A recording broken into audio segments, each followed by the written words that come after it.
Police do not even know how this got started.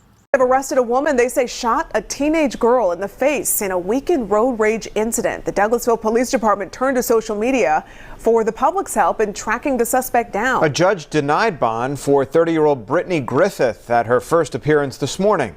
Tonight, as Fox 5's Rob DiRienzo reports, we're learning shocking new details about the incident. Well, Douglasville police tell us it all started as road rage over the weekend. They say here on I-20, Brittany Griffith shot the teen girl in the face. Police now tell us that in the back seat of the suspect's car, her 3 children, the youngest, 4 years old. They found a 17-year-old female gunshot victim. She had been shot in the face. Douglasville police say this woman is 30-year-old Brittany Griffith of Temple. One of the people in the car she allegedly shot at snapped this photo while riding eastbound on I-20. Somewhere around the Highway 5 area, the suspect pulled up beside the victim's vehicle and fired at least 1 shot into the vehicle, striking the 17-year-old female.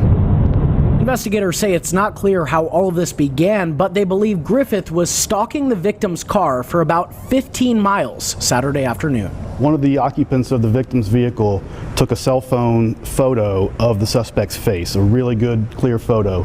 We put that photo on social media, and within minutes we received numerous calls identifying who the suspect was. She turned herself in Sunday night.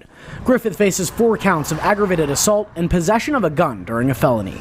She also faces 3 counts of child cruelty because police say her 3 kids, ages 4 to 9, were in the back seat throughout the whole ordeal. This makes it clear you don't know what people have in their cars, and you don't know what type of emotional state they're in during these incidents. So it's really important to try and get away from them. A lot of people have guns.